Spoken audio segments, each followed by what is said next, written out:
back to episode 2 of the Summer Shred. So, just having a cheeky coffee first. The reason why you probably see me having a different coffee to Lucy is because I usually have a decaf at the moment, just trying to cut my caffeine down a little bit. But at the moment, I'm not having a pre or taking any pre-workout and stuff. So, I don't know why I'm having a decaf this morning. It's a bit early, so I haven't quite woke up yet. But we are today going to go through a push session at the gym. So we are going to get ready, go straight to the gym. I'm going to give you a proper walkthrough and a talk through today of the training and why I'm doing that today push session.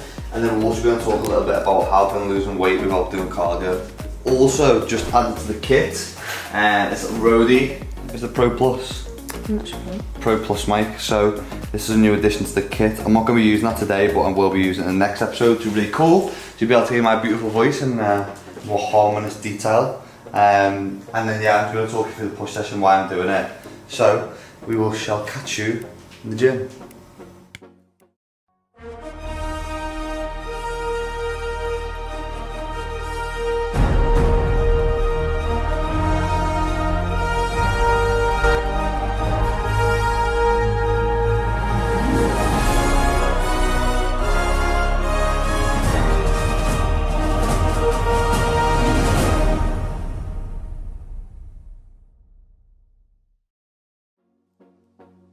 So in today's video, I just thought I would take you guys through one of my full push workouts, and this is one of the ones that I've just been testing out lately for the VIP section of the My Coach School, which is my online coaching school. So we are kicking off with a flat dumbbell press today with a slight twist.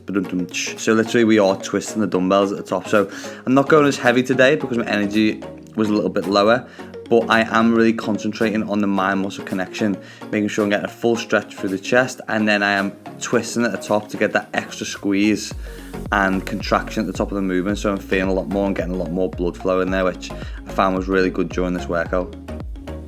Second exercise, I had planned in to do a neck press. Now to some of you guys this may look new and a bit different. It is basically a guillotine press. So what you're looking to do is, instead of coming down to sort of the nipple line where you normally would the bench press, we're taking a lot wider grip, as you can probably see, and then we're coming down to basically the collarbone, so almost choking yourself out. So go a lot lighter because it will be a little bit more tension across the shoulders, but honestly the pump and the stretch on this exercise is absolutely unbelievable. So we're shooting for about 4 times 10 reps on this one, and really just looking again to control the movement, not looking to move a lot of weight, and to again get a good contraction through the chest and a full stretch at the bottom. Our third exercise of this push movement for chest is going to be a dumbbell lower scoop fly. Now this wasn't what I had planned for the workout, but sometimes when the gym's busy you've got to switch up and try and get a variation in there, and I always tend to do my more inclined chest boom movements first before moving into any decline work. So this one was great, and a lot of people will say, oh Ben, it's a shoulder exercise. It's not. If you're controlling it properly and getting that stretch where you can see through my chest and the lower portion and squeezing up into the middle and not bringing the dumbbells too much higher than the shoulder, you will feel this one a lot through the lower chest, and you get a great squeeze and a pump of it. Again, we're not going too heavy on this. I think I was using like 8 kilos in the end, but I got a good pump from it.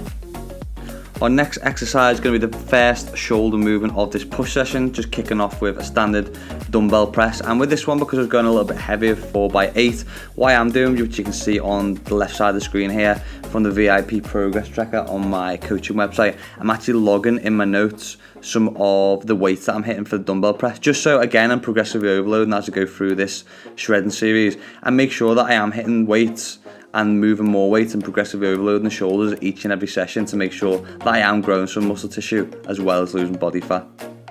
Moving into a rear delt movement now. Now this has become one of my personal favourites over the last couple of weeks, and it's a variation to a face pull. So all I've done is set the rope up onto like a lower cable pulley where you usually do back rows for, and I'm pulling it from low to high, going about the 4 times 12 rep range, and really getting a squeeze for those rear delts, which you can probably see working here. Now I just find I can get a lot better contraction while I'm pulling it from the bottom up to the top of the head. You will get a bit of trap engagement, but honestly the pump is absolutely unbelievable this one, and I'd really push for you to give this a go as opposed to just going from the high pulley when you'd usually do rear delt face pulls. Now this one, guys, the side lateral raises went for 4 times 15 reps. So I would go for a bit more volume on these.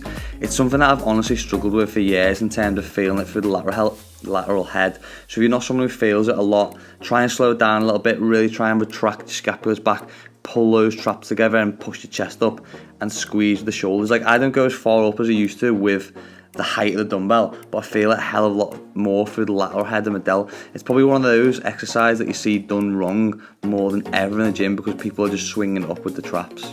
Final exercise of the push workout. I'm really getting fatigued here, so we finished with 2 sets of failure on bench dips. One thing that I will mention is the wire in my mouth. I do not recommend this to children and viewers at home. No, I'm joking. But a lot of people ask me why I do it. It's just more a mental cue for me and something that kind of can focus on and just, I don't know, a bit weird and wonderful and just pop it in my mouth. But this is the last exercise, gonna be a tricep exercise, and we're just really trying to burn out. So what me and Lucy usually do is we'll challenge each other, go for as many reps as we can, and then see who's won at the end. Again, I will go into my training split a little bit more as we go through this shredding series. This is just one of the push workouts that I thought I'd take you through in a little bit more detail, and I do go in to do more chest and more tricep work just because they are my weak points throughout the shredding series and through my split during the week.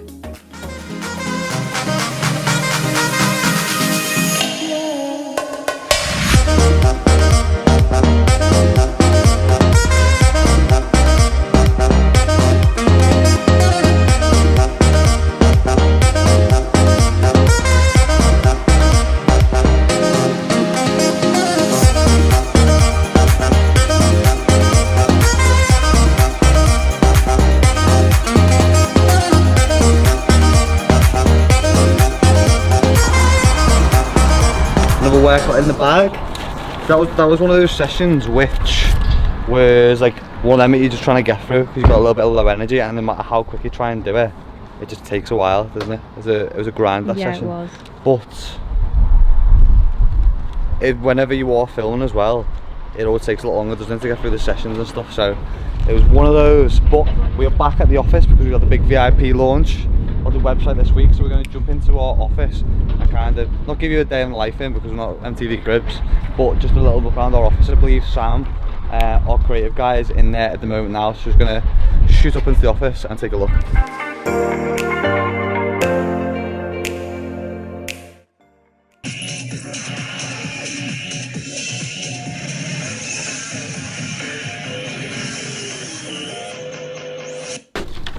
Welcome to the humble abode. So, here we have Samantha, the creative director.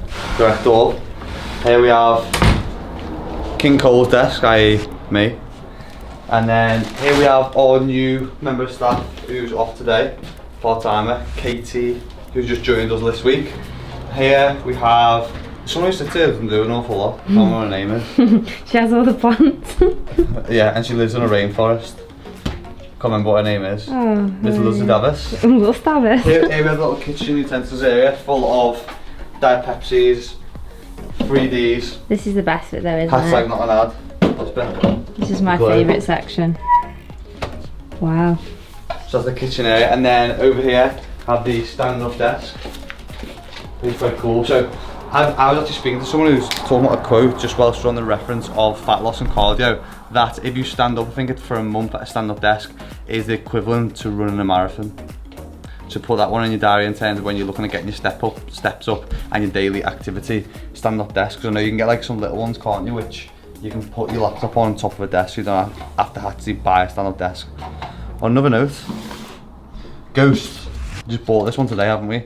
So I'm not a massive fan usually of pre-workouts and, as you know, supplements in general, but we picked up the pump product today, watermelon, just because I'm starting to feel a little bit flat in the gym. So just a little bit of a pick-me-up, so I'm excited to try that. And then obviously we have Sam in there, who's going to work on the website this week on VIP, which you will see going through the workout, and that's one of the workouts that I'm testing for the new VIP section. I will leave the link to try the micro school or coaching VIP section in the description. Sorry, I was just laughing at your shoes. Why? I couldn't dress for the office. I'm always a man dressed for the occasion. No. But yeah, what? Sliders. Sliders, that's what we do, is chills. VIP fashion.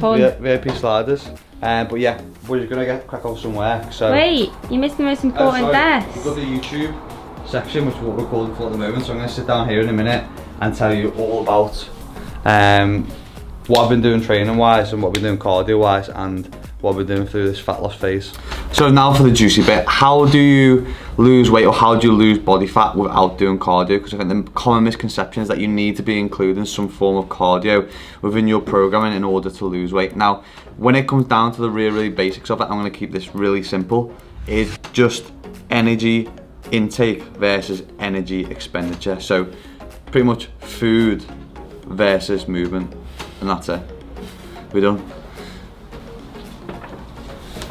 Now, on these two factors in terms of movement and food is what's going to equate to what's known as your net energy expenditure, and these are often made up or affected by your starting weight, your metabolic rate, and the amount of movement or the type of activity you're doing per day, or the intensity or the duration of the movement that you're doing during a 24-hour period. Now, for example, during this shred, if I want to eat a donut whilst I'm in this deficit, which would then take me back up to maintenance calories, say the donut was 300 calories, I would then need to do 300 calories worth of movement then to subtract that donut and bring it back down into a deficit, which is pretty stupid when you think about it.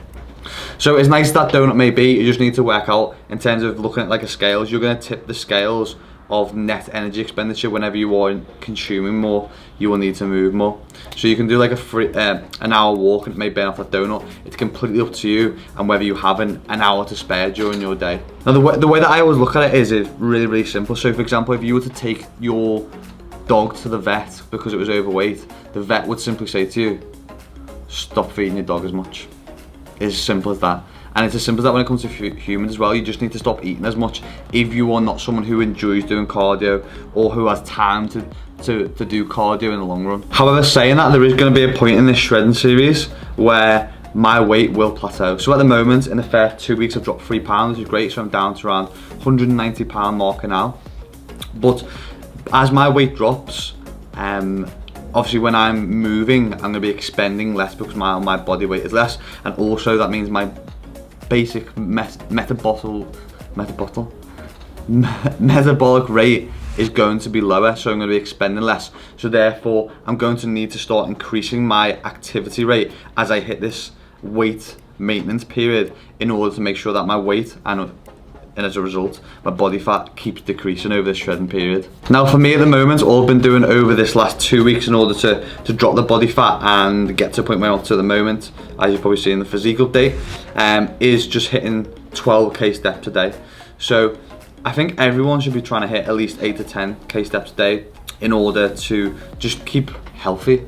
But for me, hitting the 12k steps a day, it means that my activity level's up, my energy expenditure is up for the day, and I've been tracking all mine on the My Coach School VIP section day to day on the step counter to keep accountable and just make sure I'm hitting it. So I'll show you a brief example of that there and how I've been filling that in and how I've been keeping accountable to it. I've just been tracking it also on the good old Apple Watch and to make sure that I'm hitting it and keep it accurate as well. You can do it on your iPhone and stuff as well. I believe this is just a little bit more accurate. So yeah, I will be updating you guys on what cardio I'm going to be implementing and how. But if you have any questions, just feel free to drop them down below. I will get back to you as soon as I can. If you found this video helpful and informative, please give it a massive like and a thumbs up. And please, whilst you're down there, do not forget to subscribe and follow along with the rest of the episodes that are coming up in the summer shred. Saying that, before we finish this episode of Vlog Off, you did not meet yesterday this little one, Operations and Customer Services Manager, Kate Halden. Oh, are you wondering why she's got the same second name? It's because she's my little sister. But I'm also going to introduce you to the rest of the team who I didn't introduce you to yesterday. So this is, what are the names? Mine's Albus and Bucky. The big dudes there, swimming around, chilling. What are the rest of the names? What's yours called, Lucy? We've got Bean and Peach, and we've got some other Freckles and Virgil in there as well. You asking why? You started out to face it, my heart went off like crazy.